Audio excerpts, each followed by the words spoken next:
MSW Media. Big shout out today to Helix Sleep. Take their 2-minute sleep quiz and they'll match you to a mattress that will give you the best sleep of your life. Helix is offering 20% off all mattress orders and 2 free pillows for our listeners. Go to helixsleep.com/dailybeans and use code HelixPartner. News with swearing. Daily beans, daily beans. Daily beans, daily beans. Hello and welcome to the Daily Beans for Friday, July 28th, 2023. Today, special counsel Jack Smith has issued a superseding indictment for a conspiracy to delete security footage in the Mar-a-Lago documents case, and he has added an espionage count for another classified document, the Iran document Trump waved around at Bedminster. There was no indictment returned in D.C. for the coup on Thursday that we know of. Trump's attorneys met with the Department of Justice and Jack Smith in D.C. to argue against one such indictment. A Michigan woman has been indicted by Dana Nessel for illegally accessing voting machines in that state. Former Republican Michigan gubernatorial candidate Ryan Kelley has pled guilty for his role in January 6th in the attack on the Capitol. Bannon's co-conspirator in the We Build the Wall scheme has been sentenced to over 5 years in prison, and Bidenomics is booming. I'm your host, Allison Gill. Hello. It is I, solo today. Dana's out. She'll be back Monday. If it's a little loud in here, it's because I'm in Brooklyn, right? It's not my studio. So if it's a little echoey or you hear some sirens, I do apologize. I will be back in my home studio on Monday when Dana returns. This was a huge day for justice and accountability. It's almost hard to keep up with everything that happened today. First, we get a superseding indictment at the end of the day. Right at the end of the day, where all eyes are on D.C. and the Prettyman Courthouse. We're all looking there, and we get indictments in Michigan and Miami instead. So this superseding indictment, not only did Jack Smith add a classified document, bringing the espionage crimes from 31 to 32 counts against Trump, but Trump's also been indicted for a conspiracy to delete surveillance footage, along with Walt Nauta, and a new defendant who's been added to this indictment, Carlos de la Vieira. De la Vieira, if you remember correctly, was the pool guy. He was also the second employee, also represented by Stanley Woodward, who's being paid for by the Save America PAC. He is the guy who drained the Mar-a-Lago pool. He helped Walt Nauta move boxes around. He drained the pool into the server room where the surveillance footage is stored. That's this guy. And he's also been charged as part of this conspiracy to obstruct justice. He also has an additional count for himself of lying to the FBI about moving boxes with Walt Nauta. And we'll discuss the implications and the charges on this weekend's Jack podcast, along with the fact that Trump's lawyers met with Jack Smith today in D.C. While this was going on down in Miami, they had that meeting to ask for one last-ditch appeal, to ask the special counsel not to indict their client, Donald Trump. Now, this is one of the signs, right? These are the signs that somebody's about to be indicted, like soon, like imminently. I don't mean Fonnie Willis imminently. I mean imminently. And, first of all is the target letter. He got that, right? We already talked about the target letter that he got. Second thing, the lawyer set up a meeting with the Department of Justice to make that last-ditch appeal. Please don't indict our client. Here's why you shouldn't. And apparently during this meeting today, Trump's lawyers said, you'll throw the country into an uproar. It'll be chaos, anarchy, cats and dogs living together. And also tried to argue that he didn't break any rules or laws, which is just, that's a little bit ridiculous of an argument. But anyway, they made the argument. The next hint is that you will hear probably somebody saying that they voted on a true bill or not. We didn't get that today. At least that was what the news was. Josh Gerstein from Politico reported on Twitter. He was like, hey, a clerk of the court just came out and said no indictment today. But then the grand jury went in and they were still meeting for like at least an hour or two after that. And then they left at 5.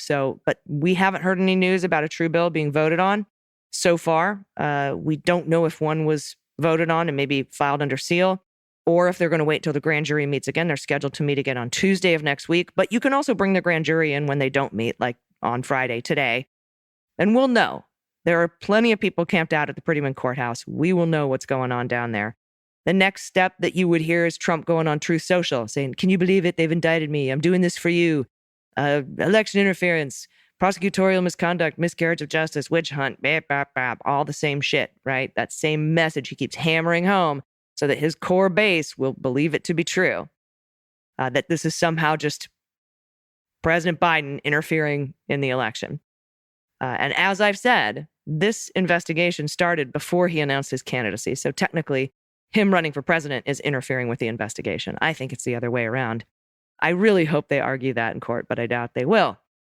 So that's what's going on there. And again, no indictment that we know of. Then the final sign will be after Trump goes on Truth Social and yells about it, which I'm sure he will. He did for the documents case. He did for the Manhattan DA's case. Then the final nail in the coffin is when you see a press conference announcement for Jack Smith and the Department of Justice. And that usually happens, well, it happened the same day last time. I can't say usually. For the documents case, it happened that morning, and they announced it later in the day, and then they unsealed the indictment. So we'll see how this all goes down. But as of now, Thursday night, while recording this episode, we don't have any news from an indictment in D.C., but we do have that superseding indictment down in Miami. We're going to go over that in depth on Jack. And I encourage you to listen to this episode because we're going to have Brian Greer back on. He's going to talk about how this could impact the SEPA stuff. Could this push the trial date back further from May 24th, where it's scheduled now, by adding a defendant and adding charges? And it's also of note that with that count 32 under the Espionage Act, that document is the Iran war document, the Milley document that he waved around at Bedminster. That means Jack Smith has that document now. So that's fascinating. I don't know if he didn't have it before. I'm assuming he didn't, or it would have been included. But I think they've got it, which means they must have gotten some additional testimony, right? And it sounds like they flipped the IT guy. The IT guy is the one that Carlos de la Vera called up and asked where the servers were kept, where the surveillance footage was kept, how long they were stored for. And we're going to go over exactly what happened. That attempt, it was just an attempt to delete that security footage, and that Trump directed them to do it. And the attempt itself is a crime, but there's nothing in here about what they actually did to delete the security footage, whether they were successful in deleting the security footage, whether it has to do with him flooding the server room where the surveillance footage was kept, or if they don't have enough evidence to charge that and they're just doing the attempt here, because the attempt is also a crime. Obstruction of justice carries a 20-year max sentence too. All right, that is everything that you're going to hear on the Jack podcast this weekend. You don't want to miss this episode. And again, like I said, Dana will be back with me Monday on the Beans to discuss what's going on in D.C. at the Prettyman Courthouse, or maybe what goes on tomorrow in D.C. at the Prettyman Courthouse. All right, with that being said, we have a lot of news to get to. So let's hit the hot notes. Hot notes. First up, from a publication called Bridge, Michigan, a key suspect in an alleged plot to illegally access Michigan voting machines following the 2020 election says she has been indicted in the long-running probe and expects to be arraigned next week. Quote, my attorney has been informed I've been indicted by DJ Hilson, the special prosecutor in Michigan, working at the request of Attorney General Dana Nessel. That is Stephanie Lambert said Wednesday on a conservative podcast where she bashed the pending criminal action. Did you all know DJ Hilson is a special counsel, special prosecutor in Michigan investigating the interference in the 2020 election? I think we're going to hear a lot more of that name, DJ Hilson. Quote, I'm not losing any sleep over this, she said, a Metro Detroit attorney who has worked for 2020 election deniers across the country. I know that I've done absolutely nothing illegal. My clients have not done anything illegal. Yes, you did. Bridge, Michigan could not independently verify her assertions, though. Lambert is one of 9 suspects Nessel referred the special prosecutor last fall, citing an alleged tabulator tampering plot that aimed to prove the former guy and his unfounded claims that the 2020 contest was rigged. Court records show Hilson convened a secret grand jury to review the evidence. It is the grand jury that would decide any indictments. In a Thursday morning email, Hilson said he could neither confirm nor deny the existence of a grand jury or any indictments because of state law prohibiting disclosure in such cases until defendants are in custody. Quote, regardless of what any person may say, I'm still bound by law and I intend to follow it. That's what Hilson told The Bridge. Other suspects in the case include former state rep Dare Rendon of Lake City, Berry County Sheriff Dar Leaf, officials with the Cyber Ninjas security firm, who are also under investigation in Arizona, and former Republican Attorney General candidate Matt DePerno, who did not return a voicemail seeking comment. In last year's request for a special prosecutor, the Attorney General's office alleged Lambert and others, quote, orchestrated a coordinated plan to gain access to voting machines in multiple jurisdictions following the 2020 presidential election. The suspects allegedly took 5 ballot tabulators from Barry, Roscommon, and Missaukee counties to Oakland County. They brought them there, and once there, Michigan State Police contend the machines were broken into for tests. Okay, and this was all kind of led by the cyber ninjas and that whole group of lawyers. And they did this in multiple states, including Arizona and Michigan. So another kind of peripheral group working with Sidney Powell did this in Coffee County, Georgia as well. An Oakland County Circuit Court judge this month paved the way for a charging decision in the tabulator tampering case by granting Hilson's request for a legal interpretation of a law banning undue possession of voting equipment. That's the law. Judge Phyllis McMillan ruled that the Michigan law only allows access to voting machines with authorization of the Secretary of State or a court order, rejecting Lambert's arguments that a local election clerk could provide access. This is also what happened with, I believe, Tina Peters in Colorado Springs, Mesa County. Now, the court records indicate Hilson had sought the judicial interpretation before providing final instructions to the grand jury. Quote, the police investigation is now sufficiently complete and charging decision is ready to be made by the charging entity. That's what Hilson wrote in a May 9th filing.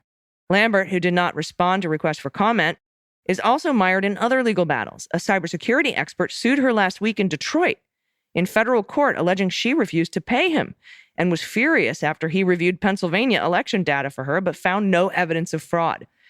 So she paid somebody to look for fraud, a cyber expert. He found none in Pennsylvania and now is suing her because she's not paying.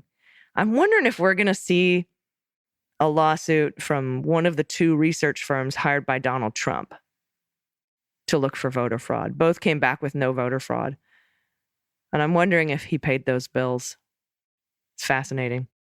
Now, in the tabulator tampering case up in Michigan, Lambert is now asking the Court of Appeals to overturn the Oakland Circuit Court interpretation of the state law, arguing that she and other suspects had probed voting machines at the behest of county clerks and county sheriffs.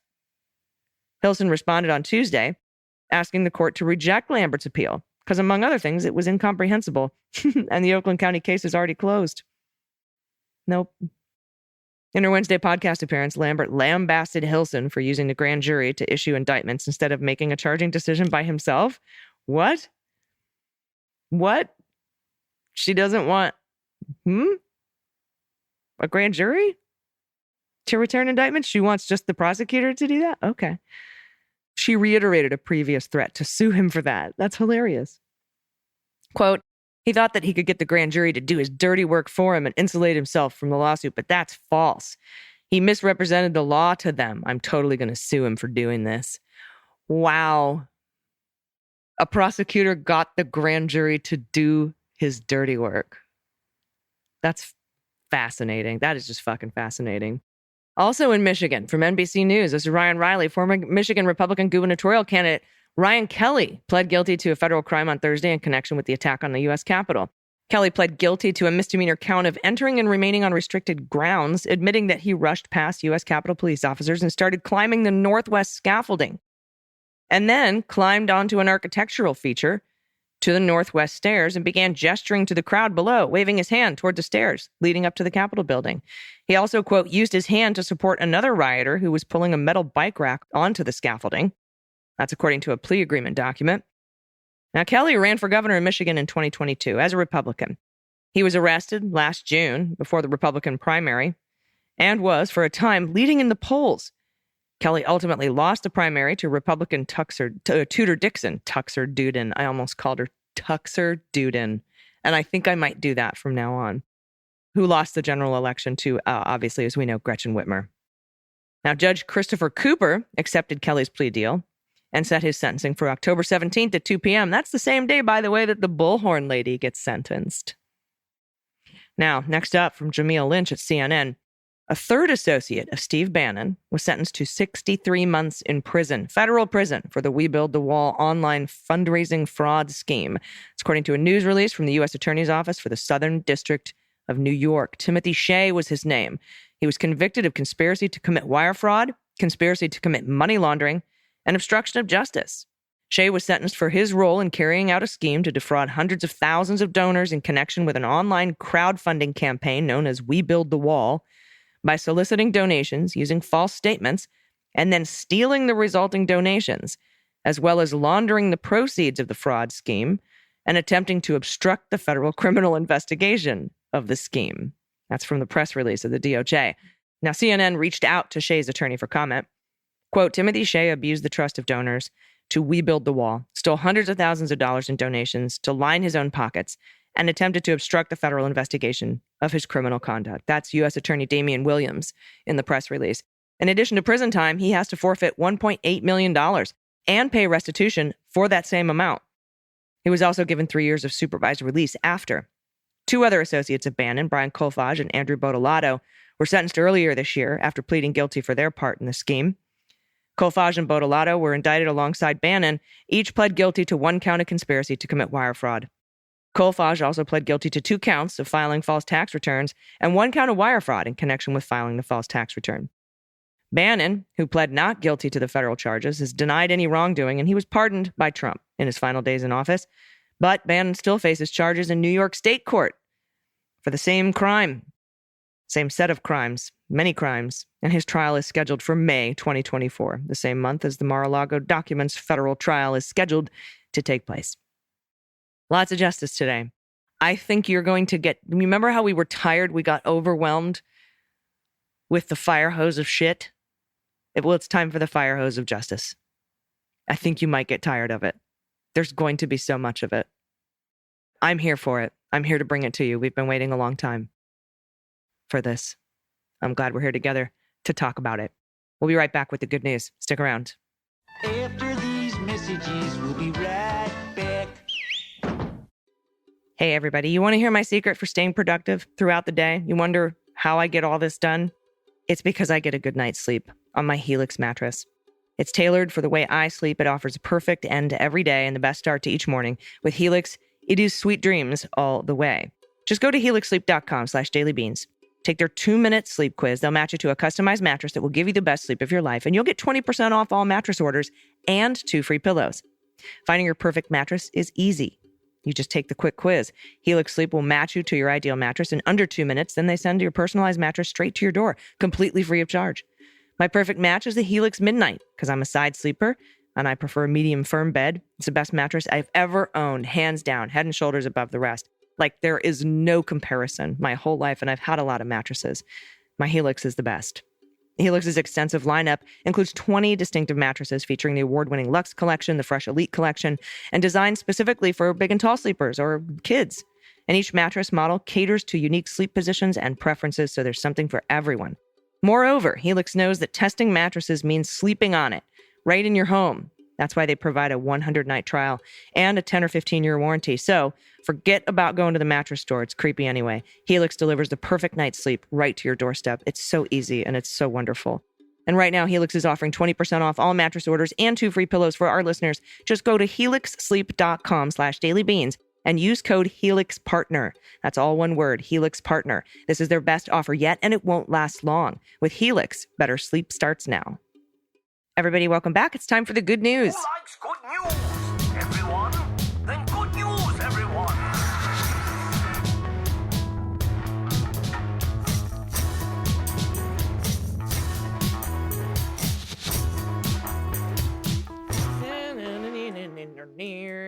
Good news, good news. And as always, if you have any good news, confessions, corrections, pod pet photos you want to send, or an adoptable pet in your area if you don't have a pet, a shout out to a loved one, a small business that you want to support in your area, or that maybe that's not in your area. You just want to give them some support.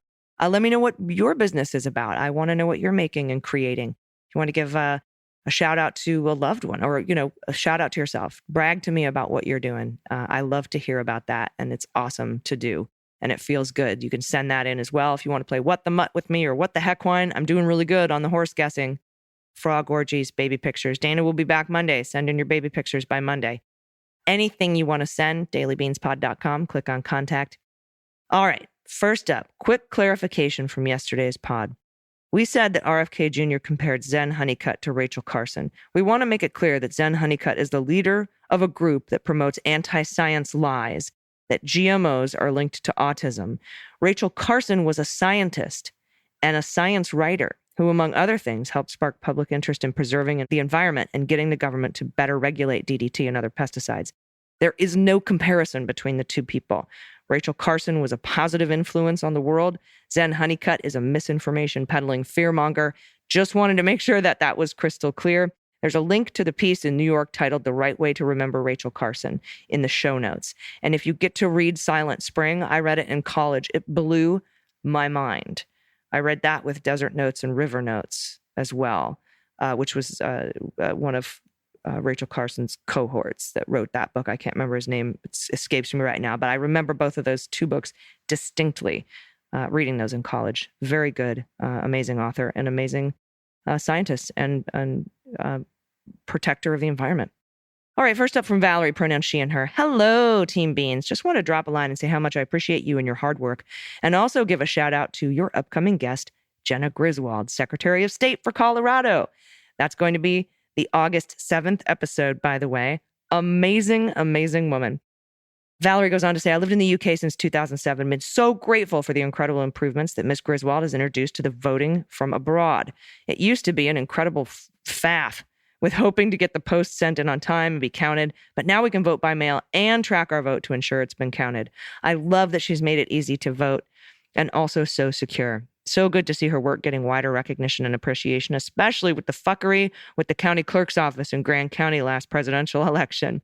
So here's a big thank you to Jenna Griswold for being so responsive to overseas voter feedback, and also for her incredible hard work and integrity in the last few years, where so much nonsense has been peddled about the security of our voting systems.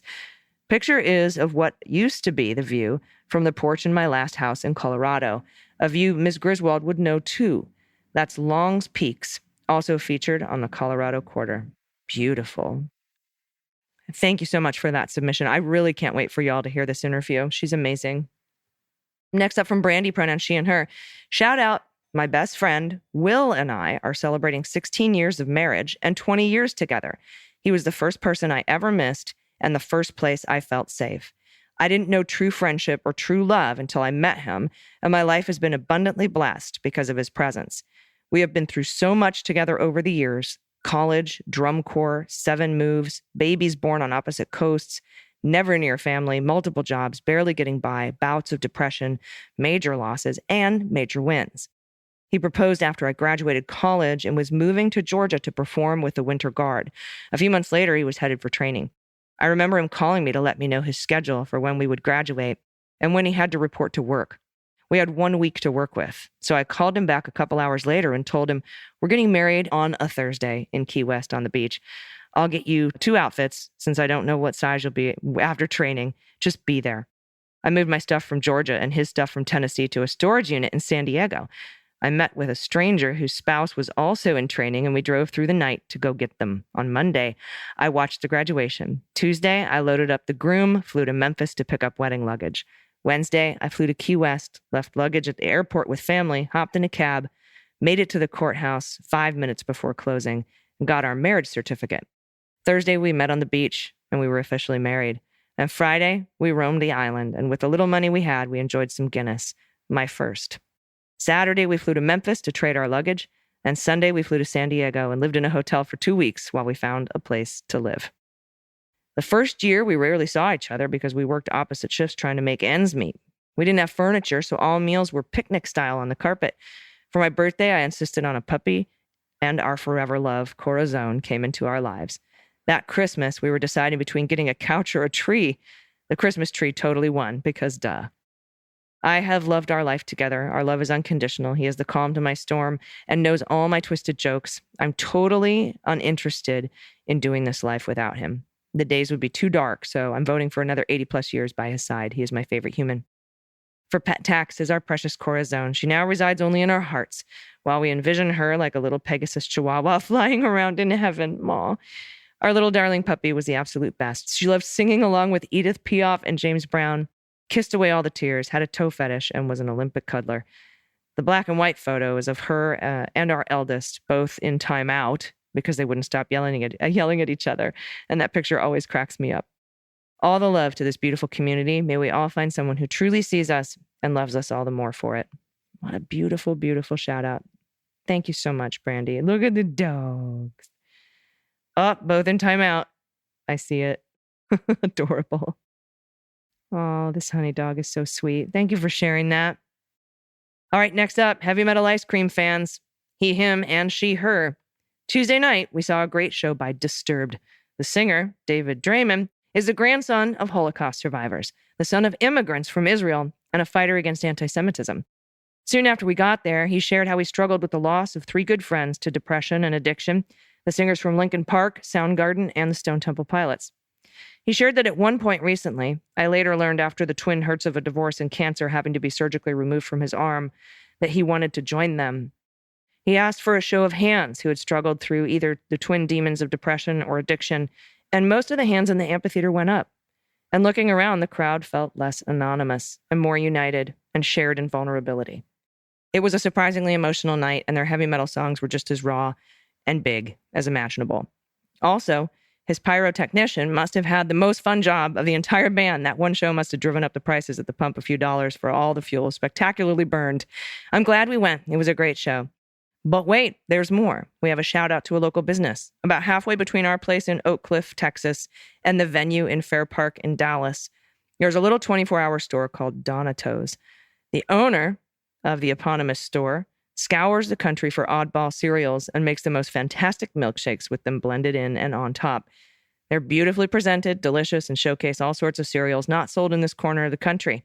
He's on 8th Street in a sketch neighborhood, and he's making his love of cereals and his neighborhood come together into a joyful little place. Look for the stack of truck tires that are painted into a delicious-looking hamburger. Awesome. Thank you so much for that. All right, last up from Linda, pronouns she and her. I want to send a shout-out to my daughter. She is a licensed psychologist in West Lafayette, Indiana, who bravely left her position as a therapist at Purdue University to open her own nonprofit clinic. Modern Mental Health, that's at modernmentalhealth.org, specializes in working with LGBTQ+ and other marginalized communities. She began NMH with herself and 2 other therapists, and in just 3 years, her nonprofit has grown to over 20 psychologists, as well as the supervision of several practicum students each year. Oh my God. Her dog Pepita is training to become a therapy dog and often wins Employee of the Month. I'm so proud of her independence, strength, and dedication to helping others. Oh, that's amazing. What a great life. Life well spent. What an amazing daughter you have, Linda. Thanks for all the shout outs today. Shout outs to spouse and the self and the show. That's amazing, by the way. And thank you for the clarification, whoever sent that in on Rachel Carson. I'm glad. I didn't mean to come across ambiguous. I hope we didn't. Anyway, if you have any good news, you can send it to us at dailybeanspod.com. I hope you all have a wonderful weekend. Don't miss Jack on Sunday. Dana will be back with me Monday. Until then, please take care of yourselves, take care of each other, take care of the planet, take care of your mental health. Vote blue over Q and bring someone with you. I've been AG, and them's the beans.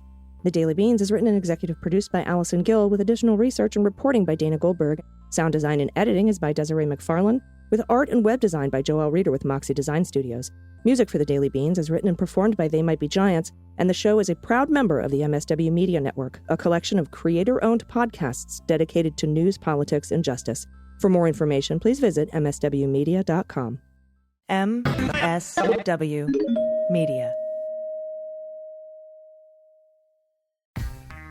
Hi, I'm Frances Callier. And I'm Angela V. Shelton. And we're Frangela. You know what you need in your life?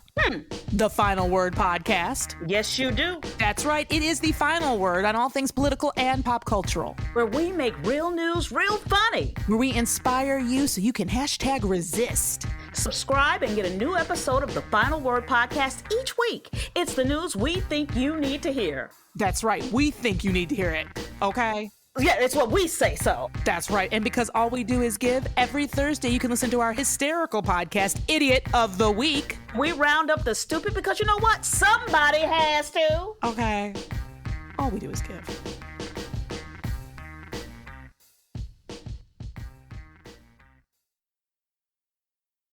Hi, I'm Harry Littman, host of Talking Feds. a roundtable that brings together prominent figures from government law and journalism for a dynamic discussion of the most important topics of the day.